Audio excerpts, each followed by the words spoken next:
नमस्कार। आज हमारे देश में जिस प्रकार से वैवाहिक विवादों की संख्या लगातार बढ़ती जा रही है, उन्हें देखते हुए हमें इनके कारणों पर विचार करने की आवश्यकता है। आखिर वे कौन से कारण हैं जिनकी वजह से ये वैवाहिक विवाद बढ़ रहे हैं? वैसे तो इन कारणों पर अगर हम गौर करें तो हम यह पाते हैं कि दहेज एक बहुत बड़ा कारण होता है जिनकी वजह से वैवाहिक विवाद उत्पन्न होते हैं और महिलाओं की स्थिति को ये प्रभावित करते हैं। दहेज की बढ़ती हुई समस्या को देखते हुए ही कानूनों में समय समय पर संशोधन करके ऐसे दहेज निवारण के लिए उपबंध किए गए हैं, नियम बनाए गए हैं जो इस समस्या को रोकने में बहुत हद तक सहायक हुए हैं। जिस प्रकार से दहेज के लोभी लालची ससुराल वाले दहेज के लिए महिलाओं को तंग करते थे और दहेज हत्या डाउरी डेथ की समस्या इतनी ज़्यादा हो गई थी कि आईपीसी की धारा 304B बना करके इस समस्या से निपटने का सरकार ने प्रयास किया और आज यह बहुत हद तक कारगर सिद्ध हो रहा है और इस समस्या पर आज बहुत हद तक लगाम लग चुका है। लेकिन क्या वैवाहिक विवाद का दहेज ही एकमात्र कारण है? जी नहीं। वैवाहिक विवादों के अनेकों कारण होते हैं जिनमें से दहेज एक कारण हो सकता है। लेकिन यदि हम अन्य कारणों पर विचार करें तो चरित्रहीनता एक ऐसा कारण है जिससे पति और पत्नी दोनों ही प्रभावित होते हैं। लेकिन जब यह चरित्रहीनता वैवाहिक विवादों का कारण बनता है तो इस स्थिति में पुरुष इससे ज़्यादा प्रभावित होते हैं, ज़्यादा परेशान होते हैं और महिला की चरित्रहीनता के खिलाफ पुरुषों के अधिकार बहुत सीमित हैं। पुरुष के पास बहुत कम उपाय हैं जिनकी मदद से, जिनकी सहायता से ऐसी समस्या से वे लड़ सकें, निजात पा सकें।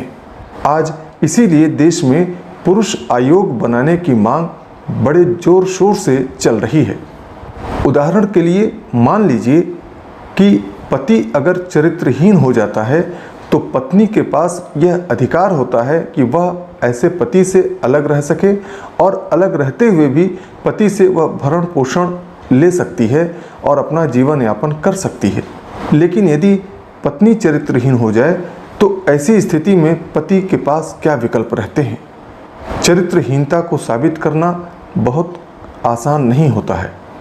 चरित्रहीनता के आधार पर अगर पति जारता का दोषी पाता है तो जारता के आधार पर विवाह विच्छेद डिवोर्स ले सकता है। इसके अलावा उसके पास और कोई भी उपाय नहीं रहता है और इस स्थिति में पति की जो बेइज्जती होती है, समाज में जो कलंक उसे लगता है, उसकी भरपाई वह आसानी से नहीं कर सकता है और इसके पीछे पति का कोई दोष भी नहीं होता है। यह सिर्फ एक व्यक्ति के विचारों पर, स्वभाव पर आधारित होता है और इसी वजह से पति को मेंटली टार्चर होना पड़ता है। एक मामले में तथ्य यह थे कि पत्नी शादी के बाद जब ससुराल आई तो ससुराल में पति के माता पिता थे और पति इकलौता लड़का था अपने माता पिता का और पति ने पत्नी को पढ़ाया लिखाया, उसे सारी सुख सुविधाएं दी, उसे स्कूटी खरीद कर दिया कि वह कोचिंग पढ़ने के लिए जा सके और पढ़ लिख करके कुछ हासिल कर सके। शादी के 5-6 साल के बाद बच्चे हुए और उसके भी 4 साल 5 साल के बाद दूसरा बच्चा हुआ और इस प्रकार से शादी के 10 साल 12 साल के बाद पत्नी ने जो चरित्रहीनता दिखाई उसका खामियाजा आज पूरा परिवार भुगत रहा है। शादी के बाद पति को नौकरी मिल गई और पति अपनी नौकरी के सिलसिले में दूसरे ज़िले में चला गया और पत्नी अपने सास ससुर और बच्चों के साथ अकेली ससुराल में रहने लगी और रह करके अपनी पढ़ाई लिखाई और करियर के लिए कोचिंग आदि की सहायता से तैयारी करती रही। इस बीच जब पति छुट्टियों में अपने घर आया उसने पत्नी के व्यवहार में बहुत बदलाव देखा, उसने बहुत परिवर्तन महसूस किया। और जब इसका कारण जानने का प्रयास किया पति ने, और पत्नी के मोबाइल को लेकर के उसने देखना चाहा, तो पत्नी नाराज़ हो गई, भड़क गई और गुस्से में आग बबूला हो गई कि तुम्हारी हिम्मत कैसे हुई मेरे मोबाइल को हाथ लगाने की। बाद में जब पति ने किसी तरह से उस मोबाइल को देखा, खंगाला, तो उसमें ऐसे कई आपत्तिजनक फ़ोटो मिले, ऐसे कई आपत्तिजनक चैटिंग मिली, जिसे देखकर पति के होश उड़ गए। पति द्वारा पत्नी को जो सुख सुविधाएं दी गई थीं, उनका दुरुपयोग करते हुए पत्नी ने किसी गैर मर्द के साथ नाजायज संबंध बना लिए थे। और इस बात का गवाह उसके बच्चे थे। बच्चे ने खुद अपनी आंखों से पत्नी को दूसरे के पास जाते हुए देखा था और उसने उस गैर मर्द को पहचाना भी था। इतने सारे पक्के सबूत होने के बाद भी पति के सामने यह एक दुविधा उत्पन्न हो गई कि वह अपना परिवार बचाए, बच्चों को देखे, या ऐसी चरित्रहीन पत्नी के लिए अपने परिवार को तबाह करे। तो इस स्थिति में पति की समस्या को देखते हुए इस बात पर गौर करने की ज़रूरत है कि अगर आज देश में कोई पुरुष आयोग बनता है तो निश्चित रूप से ऐसे पुरुष आयोग की सहायता से इस प्रकार के जो वैवाहिक विवाद देखने को मिलते हैं, कहीं ना कहीं इस प्रकार के डिस्प्यूट्स को सॉल्व करने में बहुत मदद मिल सकती है।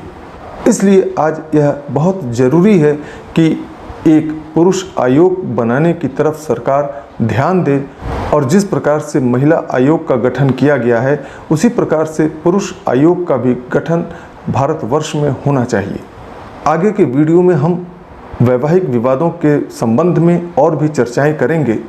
इस चैनल पर होती हैं कानून की बातें, इसलिए मित्रों आप हमारे इस YouTube चैनल को आज ही सब्सक्राइब कर लें। और इस वीडियो में की गई चर्चा यदि आपको अच्छी लगी हो, उपयोगी लगी हो, तो इस वीडियो को लाइक करें और इस वीडियो को ज़्यादा से ज़्यादा शेयर करना ना भूलें। धन्यवाद।